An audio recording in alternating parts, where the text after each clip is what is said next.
Le planning familial est transformateur quand les femmes et les filles ont des services de planning familial et des options contraceptives qui adressent leurs besoins. Nous achevons une réduction de 30% dans les morts maternelles. Nous achevons une réduction de 38% dans la mortalité infantile. Nous achevons une réduction de 120 gigatonnes d'émissions en CO2. Nous achevons une hausse du PIB par capita jusqu'à 65%. Depuis la première conférence sur le planning familial en 2009, ce rendez-vous global a servi comme axe stratégique pour le plaidoyer, pour la jeunesse, pour le gouvernement, pour les chercheurs, pour les groupes pharmaceutiques, pour les leaders politiques, pour les organisations religieuses, pour les scientifiques, pour les organisations bilatérales, pour les décideurs politiques, pour le secteur privé, pour les ONG et pour beaucoup d'autres. C'est un mouvement, c'est une plateforme, c'est une communauté et c'est beaucoup plus que seulement la plus large conférence scientifique sur le planning familial et la santé reproductive au monde. Rejoignez-nous dans la réflexion et surtout les progrès faits jusqu'aujourd'hui. La bande-annonce est finie.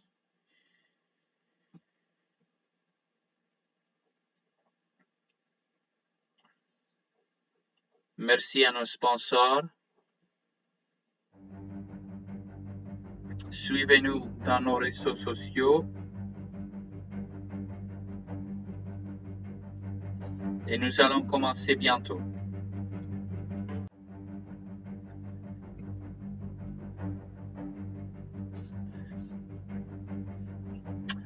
Merci à nos partenaires. Merci à nos sponsors. Si vous voulez entendre l'interprétation, s'il vous plaît, cliquez sur le globe en bas de l'écran. Choisissez votre langue. S'il vous plaît, choisissez votre langue dans l'option du globe en bas de l'écran. Nous allons commencer bientôt. La bande-annonce roule. Connaissez-vous un expert?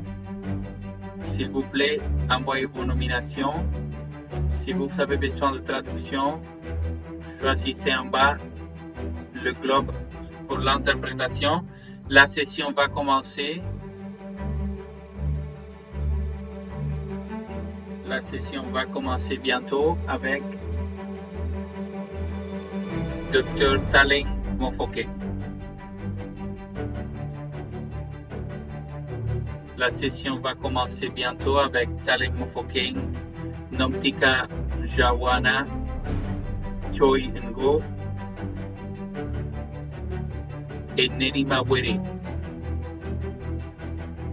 10, 9, 8, 7, 6, 5, 4, 3, 2, 1.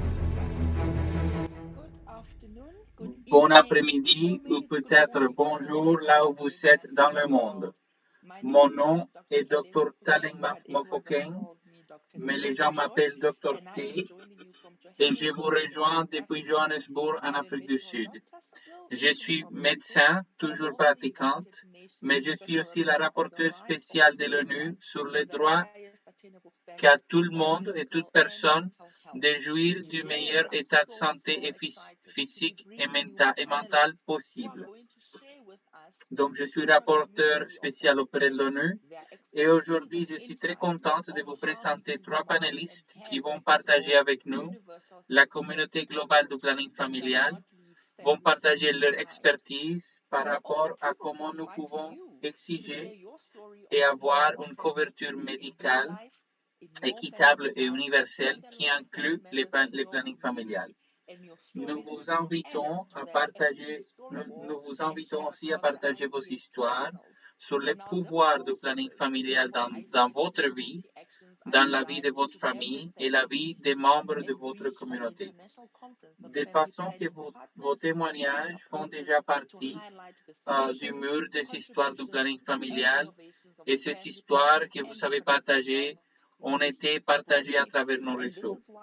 Les actions de notre comité visent à mettre l'accent sur l'expertise de nos partenaires et à faire rayonner les innovations, les solutions et les contributions de la communauté par rapport au planning familial et à la santé reproductive. C'est pour cela qu'aujourd'hui nous avons Nomtika Jawana, Nerima Were et Tiao Ngo, qui vont nous parler de ces sujets depuis leur zone d'expertise. Nous entrons maintenant dans la 3e année de la pandémie du Covid et nous n'avons pas de choix, mais de renforcer nos systèmes de santé pour s'assurer et nous assurer qu'ils sont équitables, qu'ils sont résilients et qu'ils sont aussi capables de répondre aux besoins des communautés au niveau global. Quelle meilleure façon d'avoir cette conversation, sinon de mettre l'accent sur les besoins des jeunes gens, d'avoir accès au planning familial et d'entendre de la part des jeunes eux-mêmes. Donc, je vais prendre les poules de ces experts avec une question sondage. S'il vous plaît, avec votre présentation, dites-nous quels sont vos projets, quels projets vous passionnent, quels projets vous animent actuellement dans le domaine du planning familial. Merci, Dr. T. Celui-ci est un espace incroyable de discussion et de conversation. Je m'appelle Nomtika Jawana et je suis au Cap, en Afrique du Sud. Nous devrions avoir le printemps ce temps-ci, mais on a ce qu'on appelle le sprinter parce que le climat est assez confus. Je suis professionnel dans le domaine du plaidoyer et de la communication, particulièrement dans le domaine du VIH.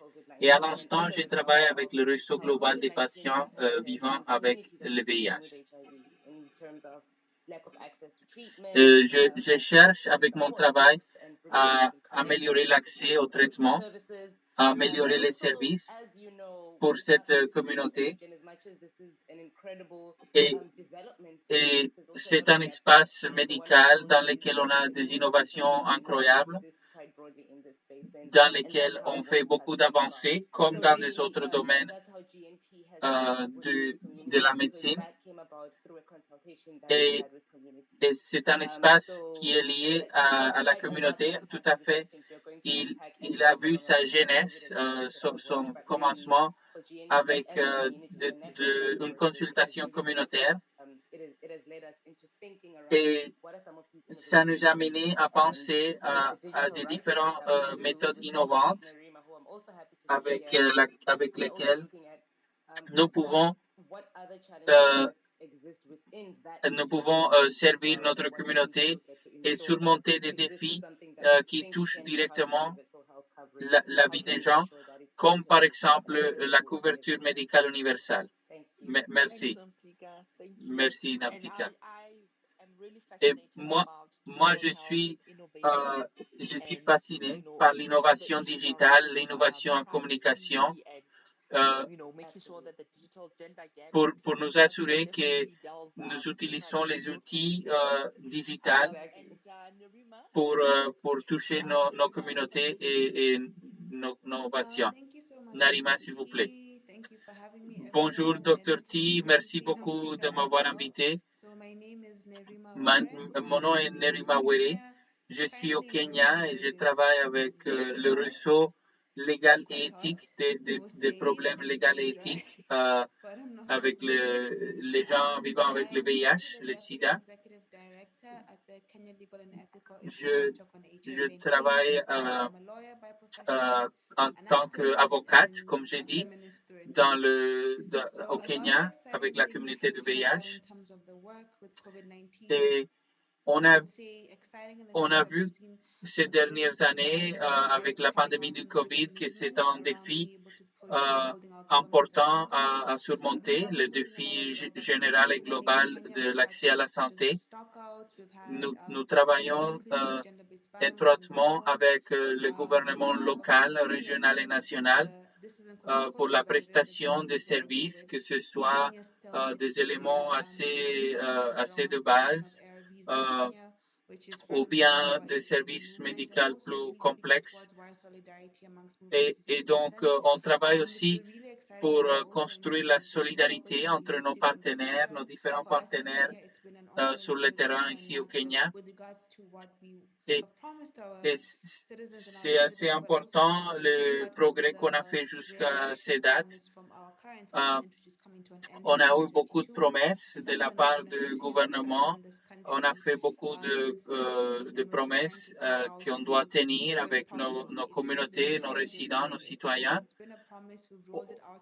On a fait beaucoup d'avancées dans plusieurs départements au niveau national parce qu'on a pu tenir nos promesses par rapport aux services médicaux et à l'accès universel à la santé.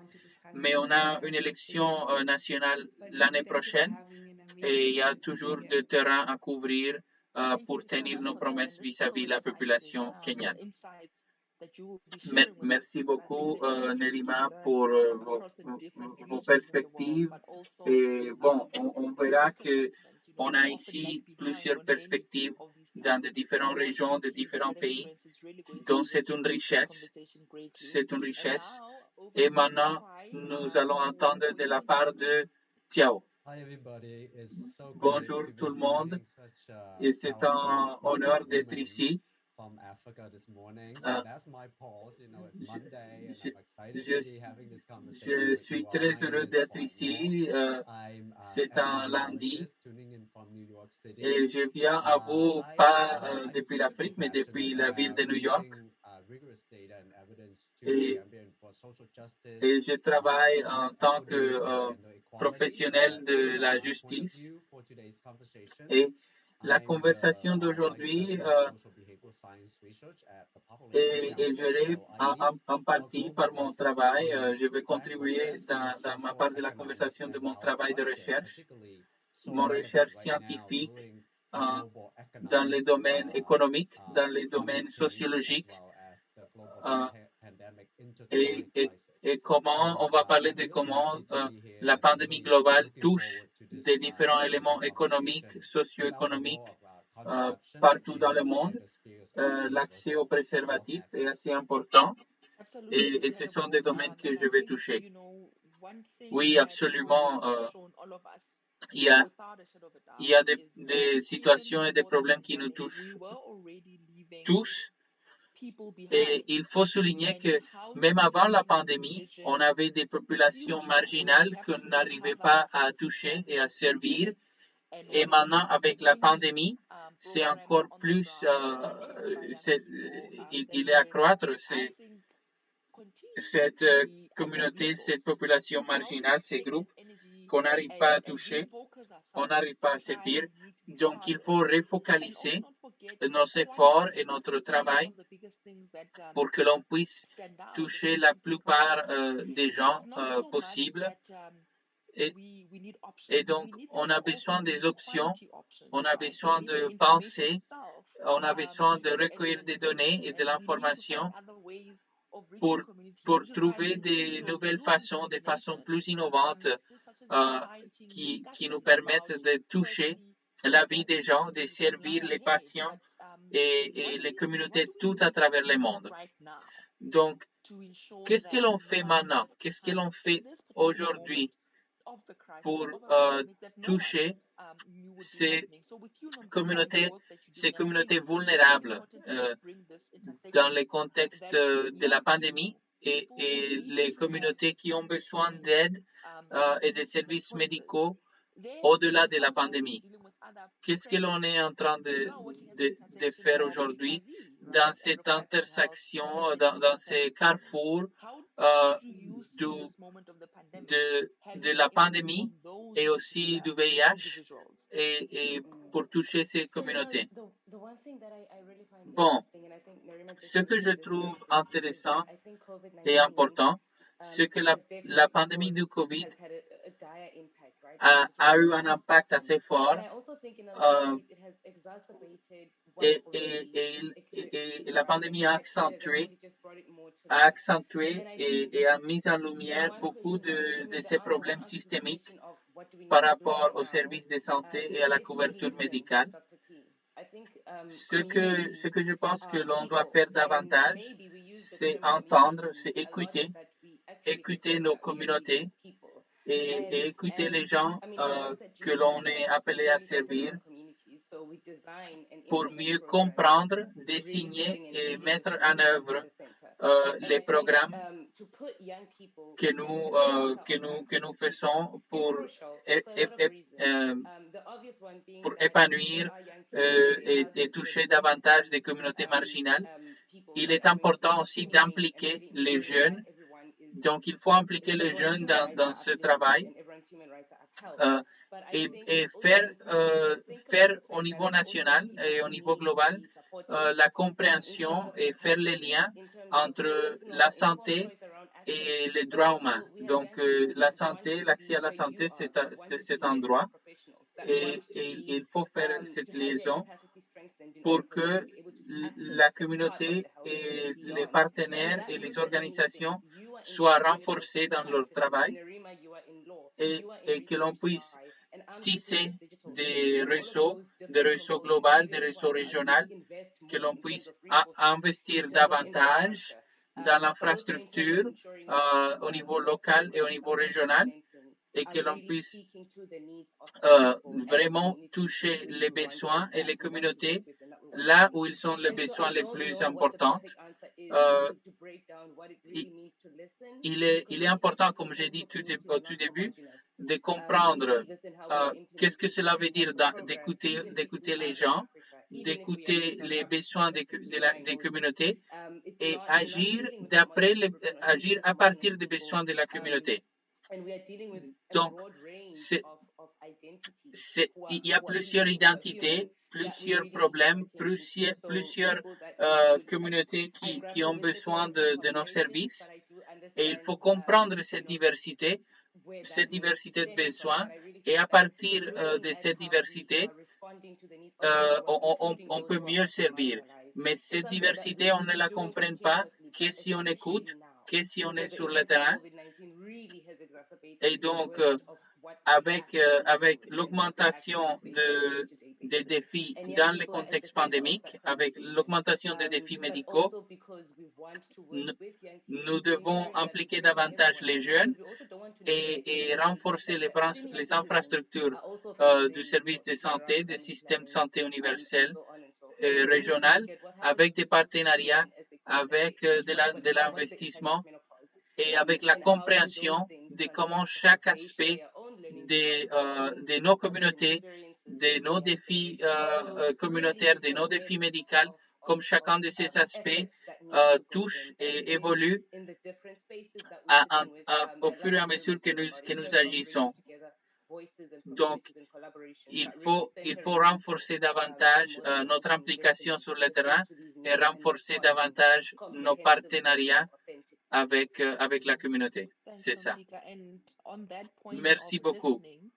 Et sur le point que tu as soulevé, le point d'écouter davantage, de nous impliquer dans le dialogue communautaire, il est important, comme tu as dit, de remplir et de reconnaître les besoins de chaque communauté, les différents besoins qui peuvent y exister dans une même communauté, parce que les communautés ne sont pas un monolithe. Et donc, il faut aussi comprendre que les communautés qui avant étaient marginalisées sont aujourd'hui encore plus marginalisées parce qu'il y a d'autres communautés qui, dans le contexte pandémique, ont devenu marginalisées qui ne l'étaient avant.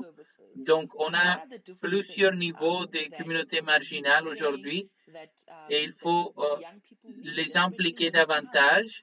Il faut impliquer les jeunes et c'est comme cela que nous pourrions comprendre les besoins au niveau global, au niveau régional et national. Donc, il est important, comme on a dit aussi, de recueillir de l'information, de recueillir des données pour que l'on puisse, depuis les débuts de la pandémie, on a récolté beaucoup de données et ce sont des informations essentielles pour aller avancer dans ce domaine. Oui, je suis d'accord. Et dans les 2 dernières années, on a vu le manque, on a vu mis en lumière le manque de services, mais aussi le manque de confiance. Il y a un manque de confiance entre les communautés, les citoyens et les gouvernements, les institutions. Donc, dans le contexte de la pandémie, ces dernières années, on a vu qu'il y a beaucoup de méfiance et les gouvernements ne font pas davantage, ne s'impliquent pas davantage dans la explication, dans la pédagogie et dans la facilitation de l'information. Donc, il est essentiel pour les différents gouvernements au niveau régional, au niveau local, qu'ils puissent renforcer la confiance des citoyens, donnant davantage de l'information, faisant de la pédagogie, facilitant les services de transport pour que les communautés puissent aller au centre d'attention médicale, pour que les centres d'attention médicale puissent aller jusqu'aux communautés, parce qu'il y a ce défi de la méfiance qu'il faut surmonter. Et aussi, il y a le défi du délai.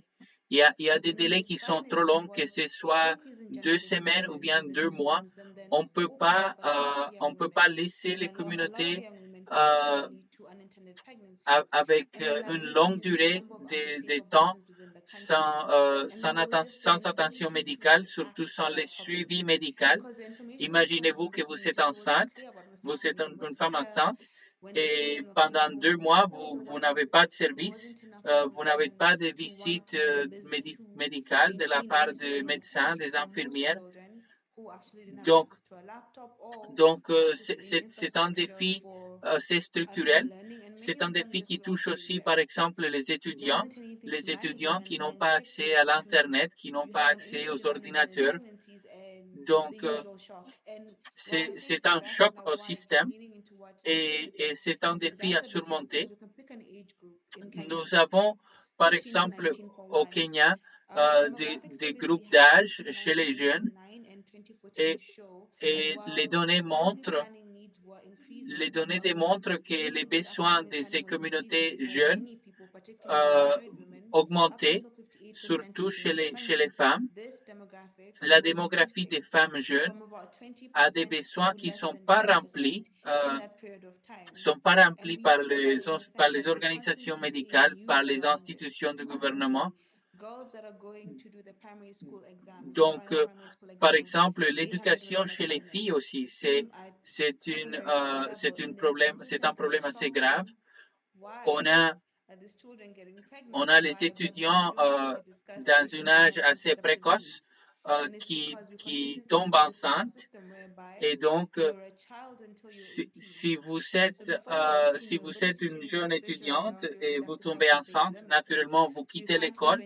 Donc il faut renforcer cette idée au niveau social, au niveau gouvernemental et au niveau de santé aussi, dans les services de santé, que pour que les jeunes surtout, et les jeunes filles puissent avoir un bon épanouissement, un bon niveau de développement, il faut les reconnaître comme des filles et des garçons jusqu'à l'âge de 18 ans.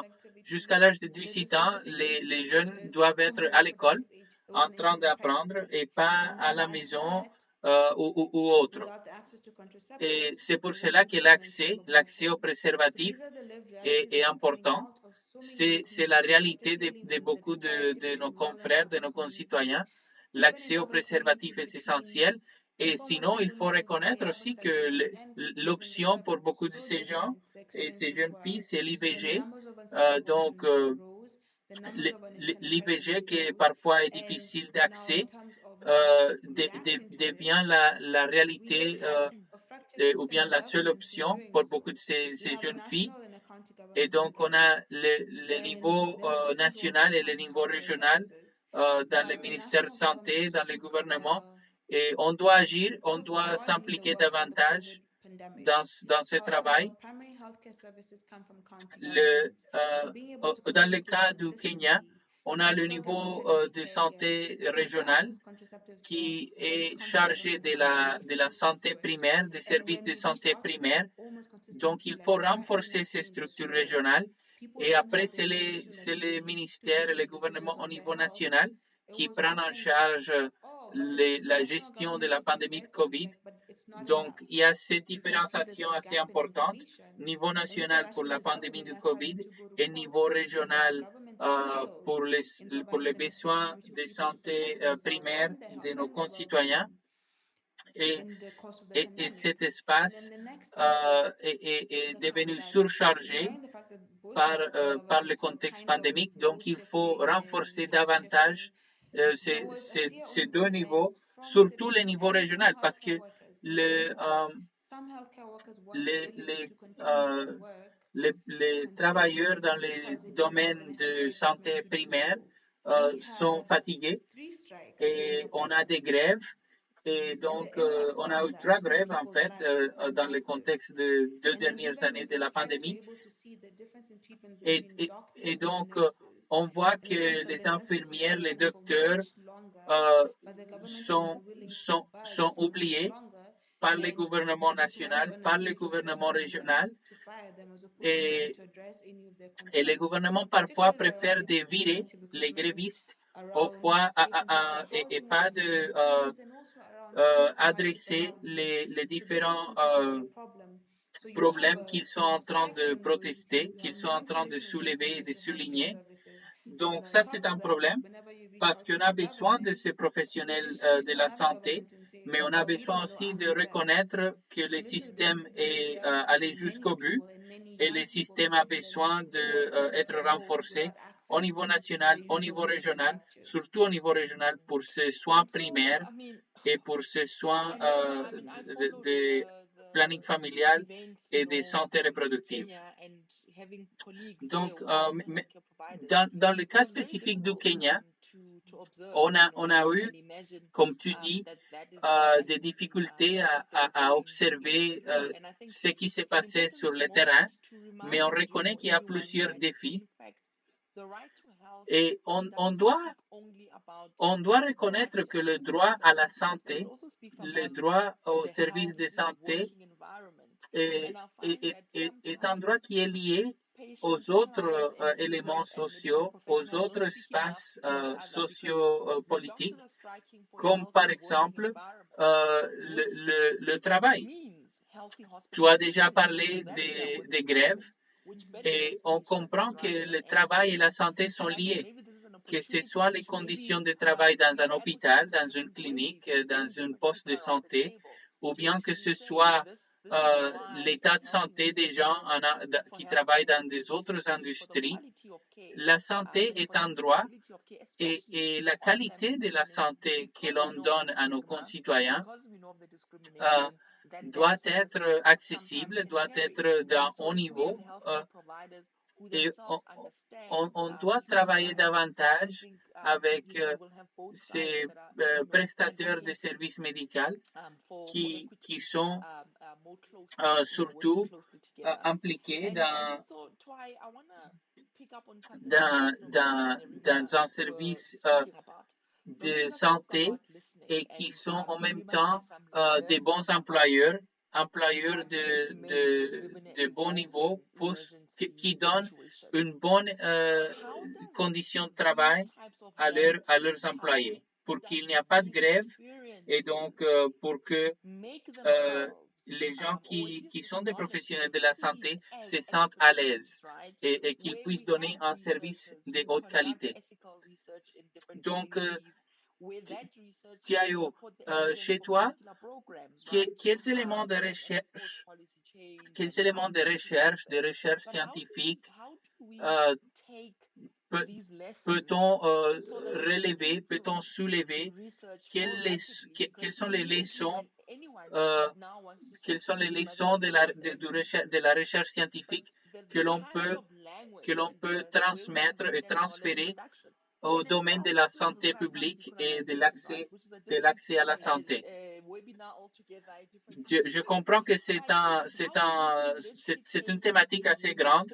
On pourrait développer longtemps, mais quelles sont les expériences et quels sont les outils de la recherche que l'on peut transmettre au niveau de la santé publique, du planning familial, dans le travail avec les communautés et dans le développement des systèmes de santé équitables qui vont assurer une couverture universelle. Merci, Dr. T. Je crois que cette idée des besoins communautaires et cette idée de qu'est-ce que la communauté doit faire maintenant est assez important. En 2020, j'ai fait de chef de parti dans un comité et un groupe de recherche en Amérique latine et en Afrique. Et dans cette expérience, pendant ce temps, on a visité plusieurs endroits, plusieurs pays, et on a remarqué qu'il faut réimaginer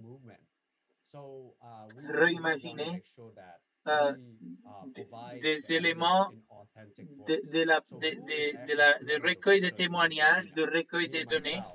Je suis un réfugié, donc là j'ai vécu en la ville de New York. J'apporte une autre expérience vécue pour comprendre les personnes qui ont été marginalisées et opprimées à travers par des structures de pouvoir et politique. Mes collègues qui habitent au Kenya, ils disent cette histoire du Kenya, des jeunes femmes. Mes collègues au Mexique, ils travaillent directement avec des personnes qui travaillent dans les refuges pour les sans-abri pour trouver des données pour comprendre l'impact du Covid-19 sur leur santé et leur bien-être. Mais aussi, on veut les lier directement aux politiques. Les personnes qui font des investissements directement. Donc, très tôt, on a amené les législateurs et on s'est assuré que les données sont bien à l'heure et sont pertinentes aux politiques. Donc, on doit comprendre les politiques qui arrivent parce que les législateurs ils créent des politiques tellement rapidement depuis les 2 dernières années à cause de la nature de la pandémie pendant que ça change. Donc c'est vraiment, il faut travailler avec les communautés, il faut collectionner des données et des preuves rapidement, mais aussi que ce soit pertinent pour la personne qui prend des décisions, mais aussi de les mettre dans de bonnes colis pour que ce soit accessible. C'est pas à travers un journal scientifique, mais peut-être une présentation, brièvement, des appels Zoom comme ceci qu'on fait avec des personnes les législateurs. Donc ça a été vraiment un succès au Kenya. Ça a été utilisé par le bureau du président pour défoncer le santé et le bien-être des jeunes pendant toute la pandémie.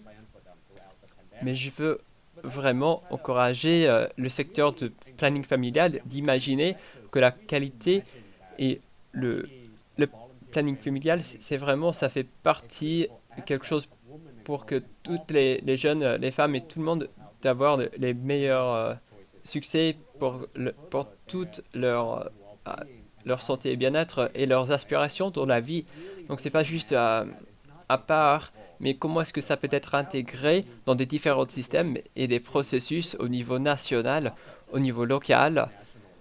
Donc je vois les planning familial de bénévolat pour des informations de contraception, ça peut aller à travers des secteurs, des domaines. Ça diminue la pauvreté, ça améliore les résultats au niveau de la nutrition, la mortalité maternelle, la transmission de VIH, l'enseignement des jeunes et des femmes. Donc, les femmes et les adolescentes qui ont accès à des contraceptions, elles ont plus d'années d'école, elles sont plus probables qu'elles vont travailler dans le secteur public, c'est moins probable qu'elles vont être habitées avec des mâles. Le Covid-19, ça a exacerbé beaucoup le système social, le système de santé, l'équité et l'accès partout à travers le monde. En fait, qu'est-ce que ça veut dire pour la santé sexuelle et reproductive et le secteur de planning familial? C'est pour construire une coalition. On doit construire une coalition avec ce que Nerima vient de dire. C'est lié aux droits du travailleur. C'est lié à l'insécurité de nourriture. C'est lié à l'infrastructure de financement. Donc, comment est-ce qu'on peut faire en sorte que le planning familial et la santé sexuelle et reproductive vraiment faire partie de tout ça? Donc, et je pense vraiment qu'après le COP26, les jeunes femmes, elles sont les leaders de ce mouvement pour le planning familial comme des droits de base. Comme vous voyez, pendant cet appel, Nerima et Nomtika, j'admire tellement votre travail. On doit vraiment utiliser les données, les preuves, les donner à ces personnes-là. Et eux, ils peuvent vraiment faire bouger la conversation pour un nouveau mouvement social et penser à la contraception et le planning familial comme des droits de base. Je pense encore une autre chose avec ce secteur, on doit utiliser le mot planning familial parce que les jeunes, on a le plus grand groupe de jeunes et d'adolescents dans le monde, 1,8 million de jeunes âgés de 9 à 24. Ils ne se lèvent pas tous les jours pour dire quelle méthode de planning familial est-ce que je vais utiliser. Ils se lèvent tous les jours pour se dire comment est-ce que je peux être la meilleure forme de moi-même. Et puis ensuite, nous, on doit se dire comment est-ce que la planning familial, la contraception, comment est-ce que ça peut faire partie de leur vie et leurs aspirations. Donc on veut vraiment réimaginer ce secteur et notre rôle dans ce phénomène global. Je veux dire, oh oui, vraiment, waouh. Oh, mais waouh. Oui, pour tout cela, je vous apprécie là aujourd'hui. J'aimerais changer la concentration un peu sur la possibilité, envers les possibilités. Toi, vous avez commencé à vous engager sur cela. Comment est-ce qu'on peut imaginer un meilleur avenir? Comment est-ce qu'on peut penser à la personne pendant toute la cycle de leur vie et les besoins particuliers qu'ils ont? Je pense que c'est très important parce que on sait que la santé et le développement sexuel, ça exige non seulement la maturité physique, mais aussi la compréhension de recherche et un sens positif de bien-être sexuel. On sait aussi que beaucoup de personnes font face encore à la discrimination et des barrières seulement avec l'accès aux informations. Bien sûr, les services et les biens, mais aussi juste les informations de base. Je crois qu'on ne peut pas défendre ou défoncer les droits que vous ne savez même pas que vous avez. Donc, avec vous, Nomtika, je voulais commencer à parler quelles sont les possibilités que vous voyez comme quelqu'un qui travaille avec l'innovation, avec la santé numérique. Comment est-ce que vous nous assurez que les jeunes ont accès aux informations qui les laissent la possibilité de s'affirmer et de prendre des décisions informées.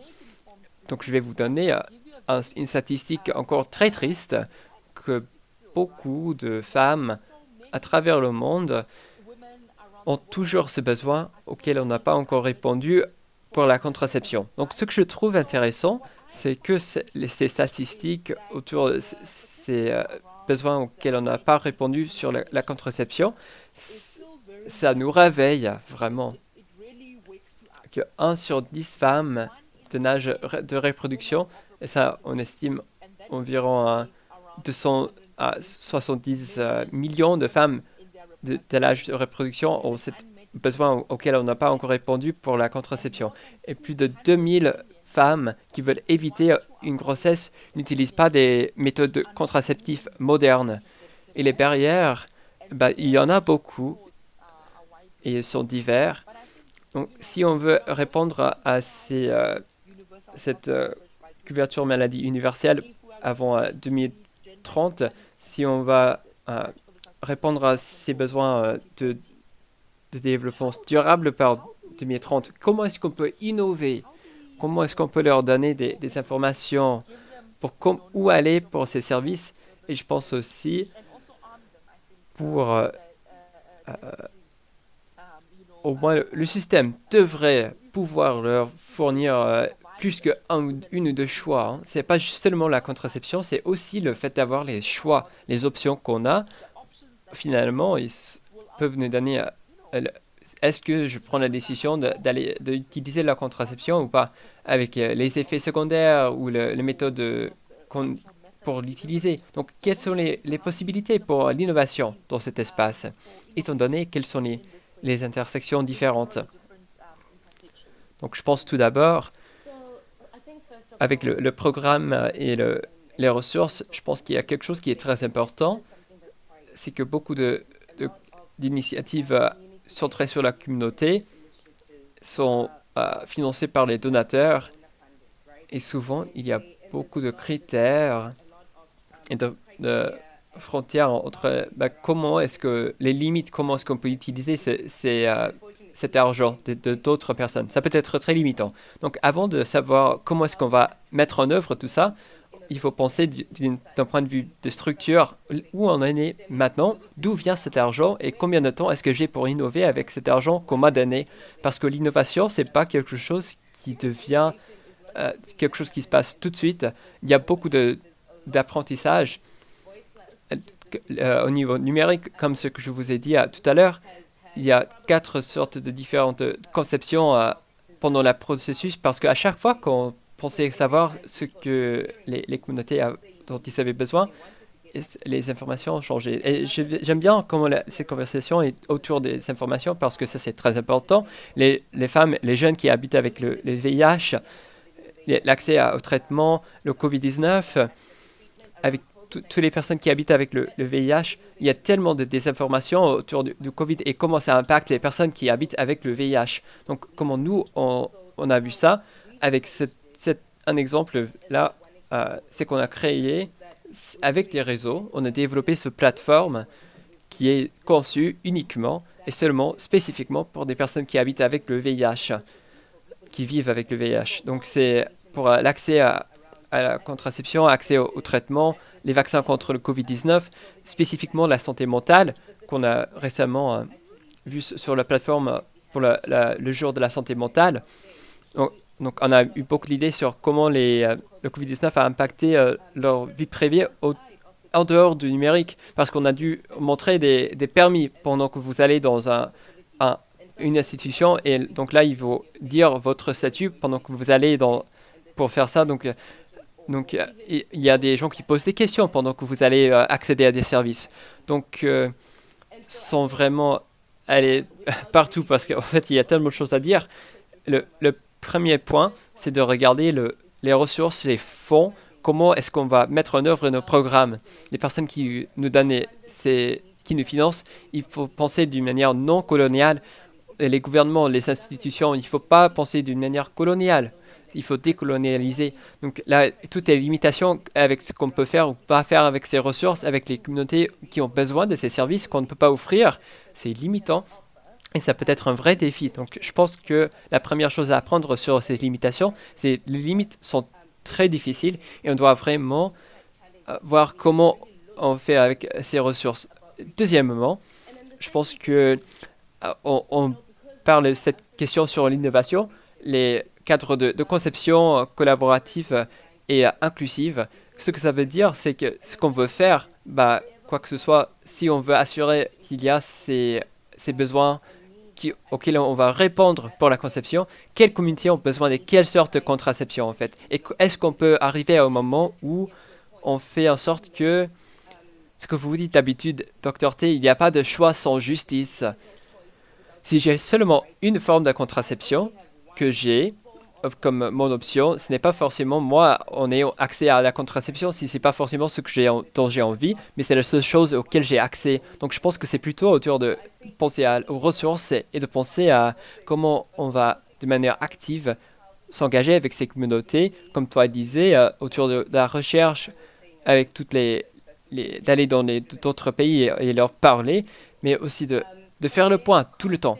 Ça va nous ramener vers le point que je mentionnais sur l'écoute.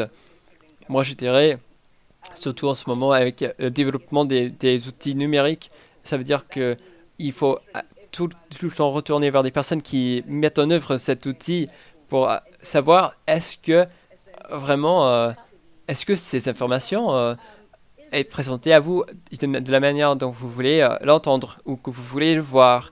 Comment est-ce qu'on peut l'améliorer? Quelles autres informations est-ce que vous avez besoin? Donc, de cette perspective de nous sans avoir travaillé avec eux. Donc, il faut vraiment construire avec les communautés et travailler de manière collaborative pour atteindre ce qu'on veut atteindre pour l'innovation. Au niveau numérique, c'est génial, on est de plus en plus actifs dans cet espace avec ces aspects structurels qu'on gère en dehors de la numérique. Ça revient vers le numérique aussi dans cet espace pendant que ça émerge.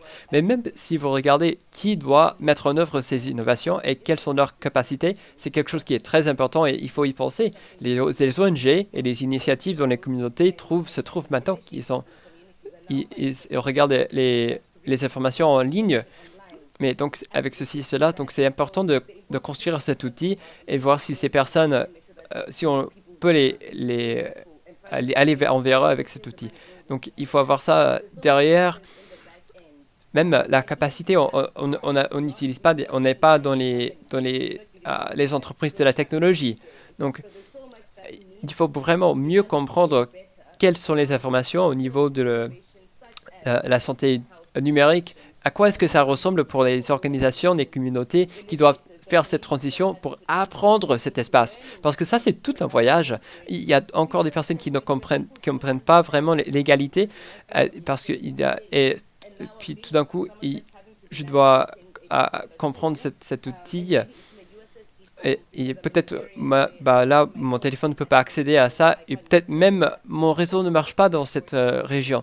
Donc, des fois, il y a des problèmes encore plus énormes auxquels on doit penser. Donc, les informations ne sont pas aussi incroyables comme ça a l'air hein, quand on est dans un bureau et pour avoir ces post-it et on dit « Ah oui, c'est génial cette solution ». En fait, ça fait partie de ces systèmes. Et les défis qu'on voit tous les jours, ils sont influencés par les innovations qu'on met en place, comment eux, ils peuvent influencer. Il y a tellement de potentiel. Donc, vous savez, Dr T, j'ai vraiment pas du tout ces réponses. Hein. Mais je pense vraiment, quand même, il y a tellement à apprendre. On doit savoir d'où vient cet argent, comment est-ce que c'est versé vers des organisations. Il faut penser à la capacité. Pour les personnes qui sont marginalisées, quelque chose que je voulais mentionner encore, un exemple que quelqu'un a dit déjà, les professionnels de la santé qui ne sont pas dans un environnement sécurisé, pendant que vous parliez, je voulais savoir, est-ce que vous pourrez penser à l'innovation de construire la solidarité entre les professionnels de la santé et les récipients des soins? Qu'est-ce qu'on peut faire? Parce que si je peux reconnaître ce que vous vivez, si vous voyez, c'est tellement difficile, les efforts ne marchent pas, les professionnels de la santé sont fatigués. Sur la communauté d'un hôpital, il y a des défis même qui sont petits, qu'on n'a pas assez d'espace pour la salle de thé. Si je ne peux pas prendre un thé, comment est-ce que je peux faire accoucher 100 bébés pendant la journée? Donc, est-ce que vous croyez vraiment que cette personne va avoir une compassion pendant que eux, ils sont déjà tellement fatigués? Donc, pour ces informations, c'est tellement du système. Et quand on voit déjà que ça existe, comment est-ce qu'on peut être plus créatif pour voir qu'est-ce qu'on peut faire au lieu d'avoir les législateurs et leur parler? Comment est-ce qu'on peut parler plutôt ici? Donc, c'est pas parce que nous, on est à ce niveau, mais c'est la perception qu'on est à ce niveau. Donc, pour voir dans ce contexte, pour échanger des récits, pour voir comment ça se développe et à quoi ça ressemble de ce point de vue de collaboration. pour qu'on ne travaille pas contre les autres, mais pour comprendre tous les défis qu'on connaît. Et s'il y a des problèmes, comment est-ce qu'on peut engager avec les autres, comment est-ce qu'on peut créer un espace où tout le monde se sente, ils sont dans un espace où ils peuvent s'épanouir en termes des professionnels de la santé, ou les médecins, ou un récipient des soins. Donc, il y a tellement de bonnes choses, je pense qu'ils sont très très bien, qu'on pourrait faire. Mais pour la plupart, on a aussi beaucoup de systèmes qui existent déjà et des mécanismes qu'on pourrait mettre en place, surtout au niveau de la communauté, pour collaborer et mettre en place tout ça. Merci, merci. J'ai pensé à Narima, le travail que vous faites sur comment est-ce qu'on améliore ces rapports entre les différentes parties intéressées. Parce que si on pourrait imaginer et innover et penser à des possibilités, on ne peut pas du tout le faire tout seul avec sa communauté.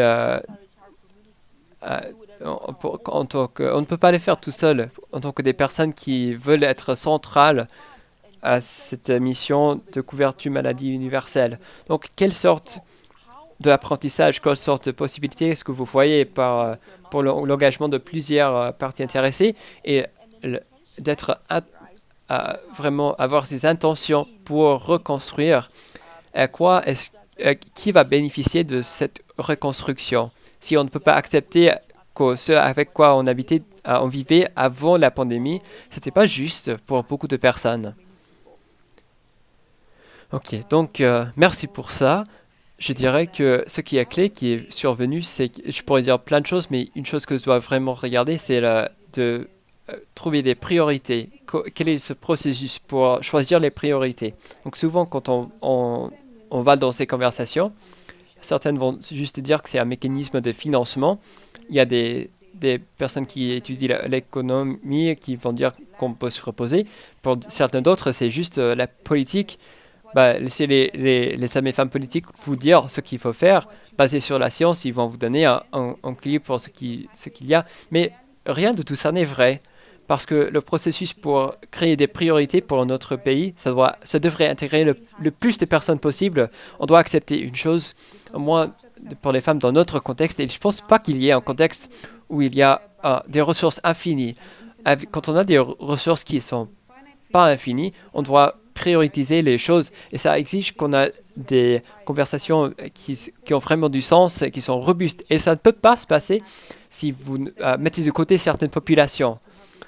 On ne peut pas leur dire juste que les personnes qui étudient l'économie peuvent dire ce qu'il faut financer. C'est pas vrai, parce que les personnes qui reçoivent ces soins, ils comprennent ce dont ils ont besoin. Les médecins comprennent ce dont ils ont besoin. Les femmes, les enfants, ils comprennent. Peut-être pas aussi bien, mais on ne peut pas avoir ces conversations si vous faites ces conversations que c'est pas politique, c'est seulement politique ou seulement politique quand on en a besoin.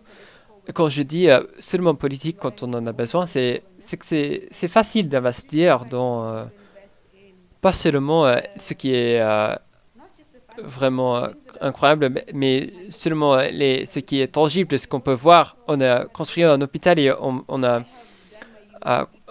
coupé un ruban. Moi, j'ai fait ça. On a construit un hôpital et on a coupé un ruban, mais on n'a pas pensé au fait. En fait, il fallait former, embaucher plus de médecins, d'infirmières. Combien de médecins est-ce que vous avez, en fait? Combien est-ce que vous en avez qui vont aller dans les communautés? Et on a vu tout ça quand on a été dans notre processus UNC, c'est que souvent c'est uni à la médecine pour la priorité de ce qu'on va financer. Mais aussi, il y avait un manque de participation dans ce processus de financement, de prioritisation.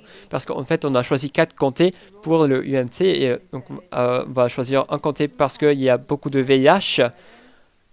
Ici, un autre comté parce qu'il y avait un grand nombre d'accidents de la route. On va choisir un autre comté parce qu'il y a beaucoup de maladies non communicables. Et c'était vraiment concentré sur la médecine où on va soigner. Donc, mais on doit vraiment se concentrer sur la médecine préventive. c'est très important. Donc, et beaucoup de populations qui ne sont pas dans ces schémas-là, par exemple les jeunes pour l'accès aux contraceptions, donc ce serait dans la conversation de prévention. Mais c'est plus facile de dire on va juste choisir ces comtés où il y a plus de maladies ou ces problèmes, mais on n'a pas vraiment une conversation en quoi est-ce qu'on doit investir et on n'a pas engagé les communautés pour dire pourquoi est-ce que c'est important de mettre trouver les priorités, c'est clé pour UNC. Donc, on va fournir des informations de manière cohérente. Peut-être que c'est facile de convaincre les citoyens, si vous ne leur parlez pas de manière cohérente, qu'un hôpital est plus logique qu'un dispensaire qui est plus proche que des professionnels de la santé qui peuvent entrer dans leur maison avec des filets des moustiques pour traiter le paludisme. C'est plus facile de les convaincre parce que c'est plus brillant. C'est plus facile de pointer le doigt vers ça. Mais si vous voulez faire ces conversations et les avoir de manière où ça a vraiment du sens, il faut que ce soit pas politique. Parce qu'on ne peut pas tout financer. On a des ressources limitées, mais tout le monde doit avoir un voix dans ce qu'on va financer. Tout le monde doit être inclus dans cette conversation et chaque partie intéressée a quelque chose qui a du sens qu'ils peuvent dire. C'est important pour chaque État, s'ils veulent avoir un processus UHC, il faut investir dans ce processus. Parce que vous pouvez le faire, mais ce ne sera pas légitime si tout ce que je sais, c'est que m'a dit qu'il fallait chercher une carte. Je ne sais pas quels sont mes bénéfices. Je ne sais pas pourquoi si je suis couvert ou pas couvert. On m'a dit juste qu'il faut aller prendre une carte pour que je puisse voter pour vous dans la prochaine élection. Ce n'est pas un processus légitime. Il faut, quand c'est politique, il faut avoir le plus de voix possible pour parler de ça. Et comme ça, souvent, c'est plus politique que concentré sur les contraceptions.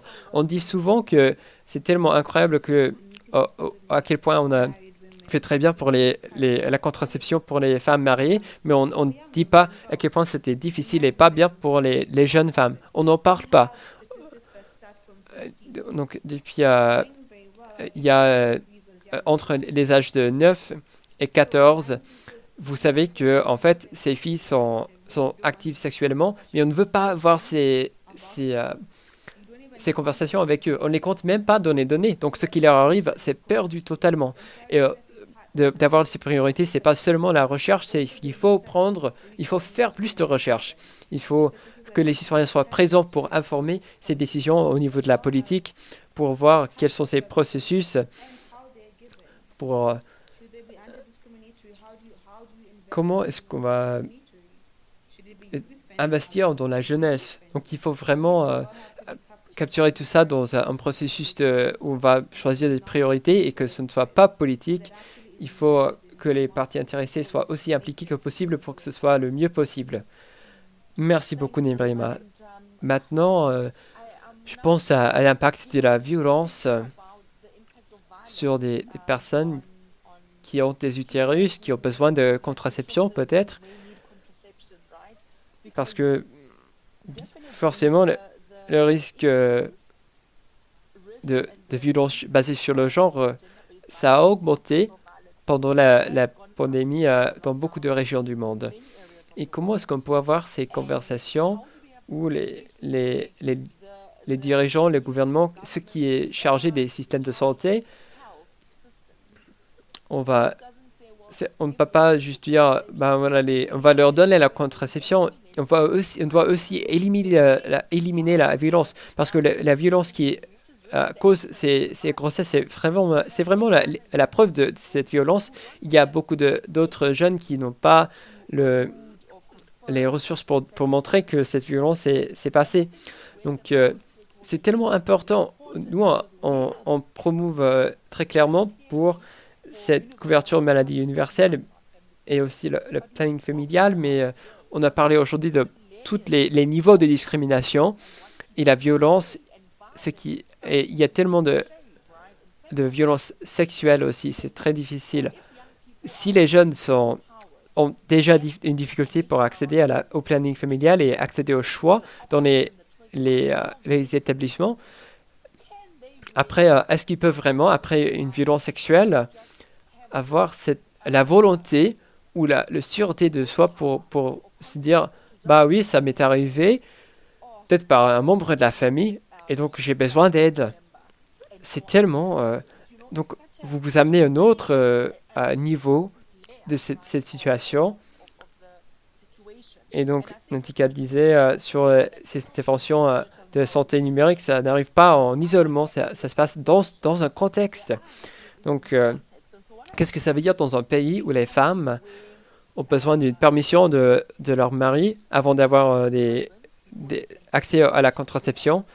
Qu'est-ce qui se passe dans les pays où la santé des adolescentes et la planning familial, c'est criminalisé. Donc même le fait de criminaliser pour les innovations, c'est quelque chose à laquelle on doit penser. Et on pourrait dire que, et je veux dire vraiment, que la loi s'utilise comme une arme, on transforme en arme pour cibler certaines personnes avec certaines caractéristiques. Donc, pour toi et pour vous, comment est-ce que vous dites ensuite que ces défis systémiques sont soutenus par ces preuves-là que vous générez pour nous tous? Et je pense que, et vous pouvez me dire si j'ai tort, vous me dites ce qu'il faut dire, mais vous êtes impliqué non seulement dans la production des solutions basées sur les preuves, mais sur la société civique, mais aussi il y a un élément avec la science biomédicale, n'est-ce pas? Dans votre contexte, là où vous travaillez, et comment est-ce que vous voyez que certains de ces développements et ces possibilités vers l'avenir, en voyant que ces innovations sur lesquelles vous travaillez, ces preuves que vous nous soutenez, que vous utilisez pour nous soutenir, ça arrive dans ces structures et ces espaces très complexes que les jeunes doivent naviguer seulement pour avoir des services incroyables comme le planning familial. Vous présentez un point assez important. C'est le point que la difficulté d'accès à certains services, la criminalisation de l'innovation dans le domaine du planning familial est annonce. Donc, comment peut-on travailler certains de ces aspects sociaux? Comment peut-on travailler l'accès et améliorer la vie des femmes et des jeunes filles, surtout d'un point de vue politico-juridique en même temps que le point de vue de santé. Donc, on a vu par exemple que l'éducation, la pédagogie sur la santé publique peut être beaucoup plus importante dans la réduction de l'incidence du VIH que l'accès même à des préservatifs et aux outils matériels du planning familial. Donc, c'est pour cela que je propose une approche multisectorielle,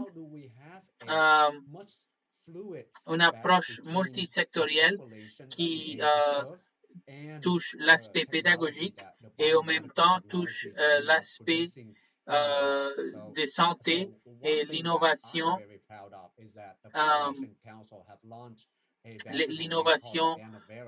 scientifique. Donc,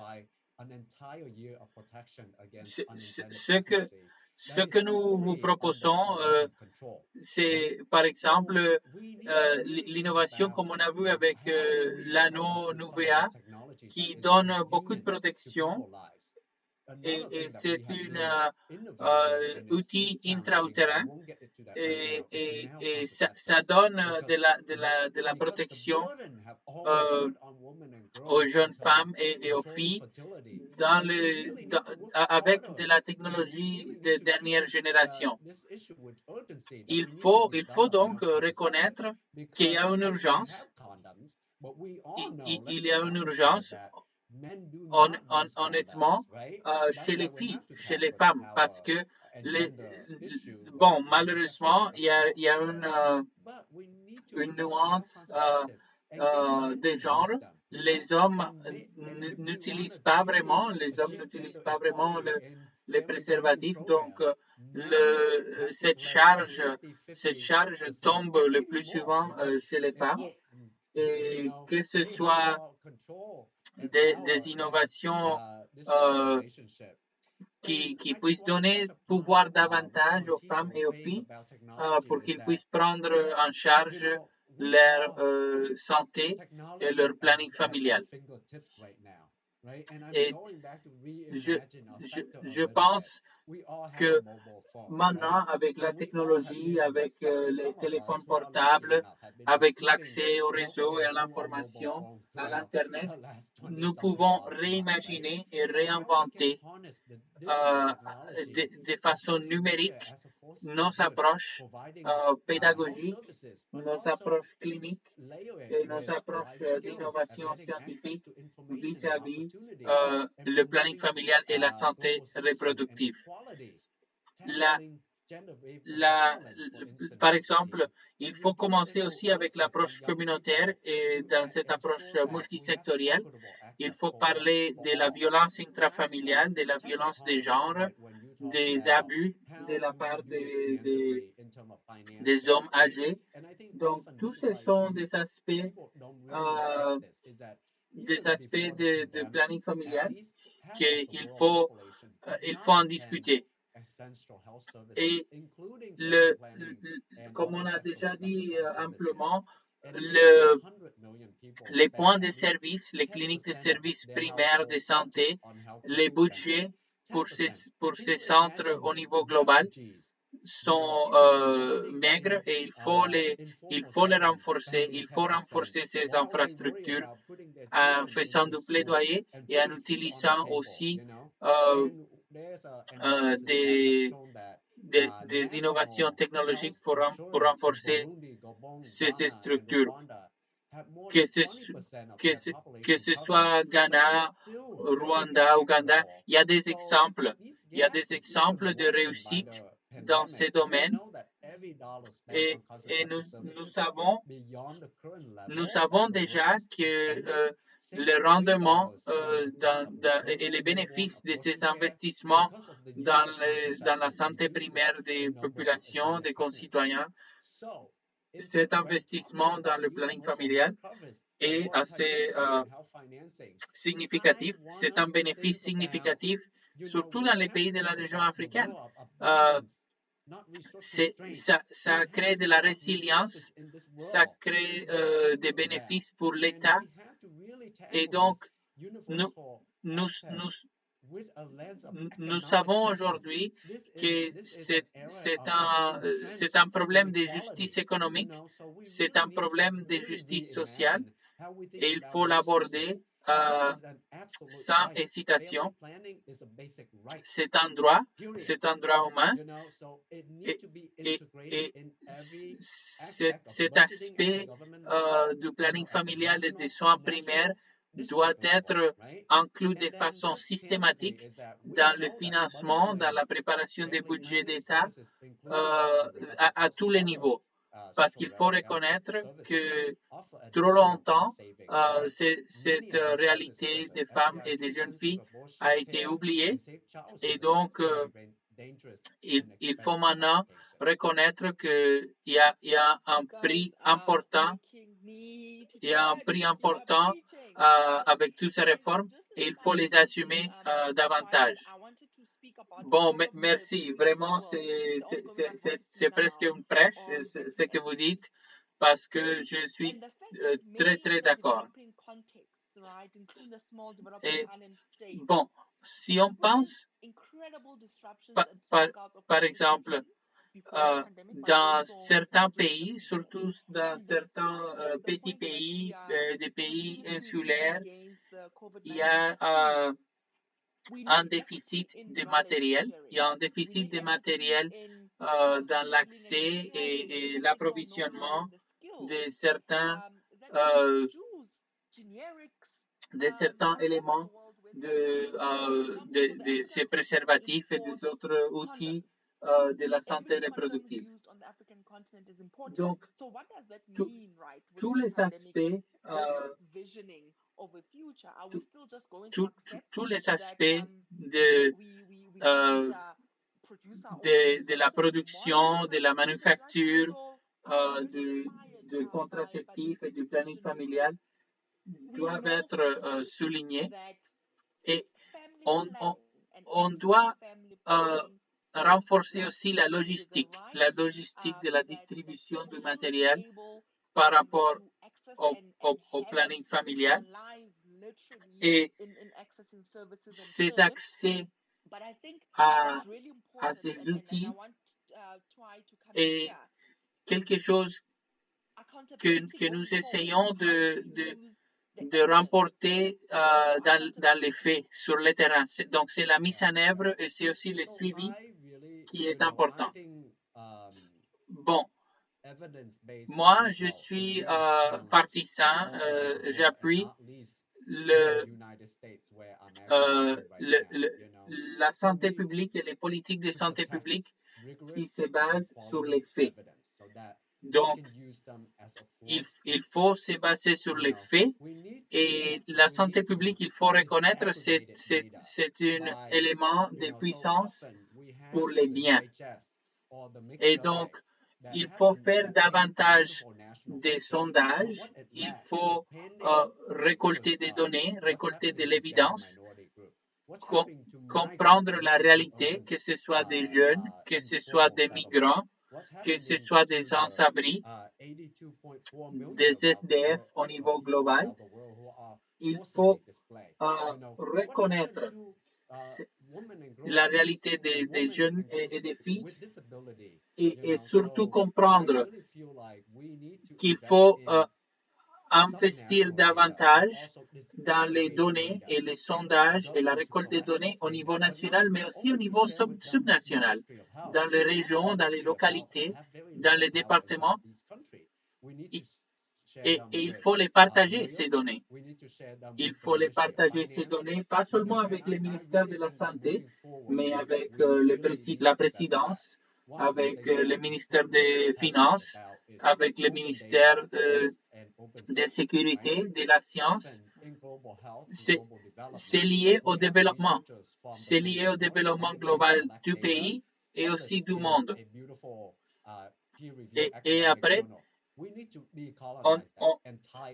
on doit travailler dans la construction de la capacité, pas seulement dans les domaines scientifiques et académiques, mais dans des autres domaines aussi.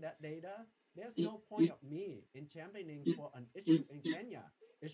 faut aussi que les gens sur le terrain s'impliquent. Il ne faut pas que des chercheurs comme moi à New York, aux États-Unis, aient les monopoles de la compréhension de la réalité du terrain au Kenya. Il faut que les Kenyans eux-mêmes, comme les Sud-Africains, comme les Ghanéens, s'impliquent davantage dans la compréhension globale de ce qui se passe dans leur pays et qu'ils agissent de façon sociopolitique. Et bon, après, dans le domaine de l'innovation, de la recherche, il faut construire des laboratoires, il faut construire des centres scientifiques de pointe pour que l'on puisse faire de la recherche en Amérique latine, pour que l'on puisse faire de la recherche et des innovations et de la manufacture en Afrique et en Asie. Bon, merci beaucoup. Je veux vous remercier tous les trois pour cette conversation incroyable. Et donc, si vous avez une pensée finale, une conclusion par rapport au planning familial, à ce que l'on a discuté, s'il vous plaît. Oui, je peux commencer. J'aime bien ce que toi as dit. Les solutions, la plupart, je pense, la plupart du temps, les solutions viennent des gens qui ont les problèmes. Donc, je peux prendre les solutions et la conversation des communautés, des pays, des régions sur le terrain. Il faut vraiment que l'on fasse que le système de santé fonctionne au niveau communautaire pour que l'on puisse toucher de façon globale les besoins communautaires. Merci, c'est incroyable. Et Nerima, vos derniers mots? Oui, donc merci beaucoup pour aujourd'hui. Donc, Dr T, merci beaucoup pour tout cela. La dernière chose, c'est que UHC, c'est un outil ou un moyen d'avoir un accès équitable à la santé. Tout le monde a ce droit. Il faut que ce soit fait équitablement. On ne peut pas ne pas avoir cette conversation entre les personnes de la technologie, tout le monde en fait. Tout le monde a le droit d'avoir un rôle dans les décisions sur la santé dans leur vie. Il doit faire partie de la fait choisir les priorités dans le gouvernement. Ça exige les investissements de la part de l'État de mettre le plus de personnes dans le plus d'espace possible pour avoir ces conversations. À quoi est-ce que ça ressemble, ces solutions? Pas seulement le fait de parler. Merci beaucoup. Et toi, et vos dernières remarques? Merci. Donc, je pense que les bénévolats, donc en fait, c'est les informations et services de contraception volontaires sont liés directement aux droits de l'humain. Et ça joue un rôle crucial dans l'autonomisation et le développement économique.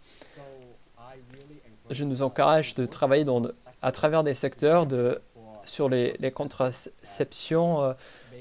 C'est un point de construction pour UHC, mais je veux qu'on travaille aussi sur les 1,8 million d'adolescentes et de jeunes personnes dans ce mouvement. Leurs voix n'ont été pas la priorité pendant la pandémie du Covid-19. Incroyable. Merci beaucoup à vous. Ça a été vraiment incroyable, hein. Tellement incroyable. Merci beaucoup de m'avoir appris tellement de choses. Donc ça, c'était une séance incroyable de Pulse avec Dr T. C'est vraiment clé d'avoir eu cette conversation. Comme on sait que le 12 décembre, c'est le jour de la santé.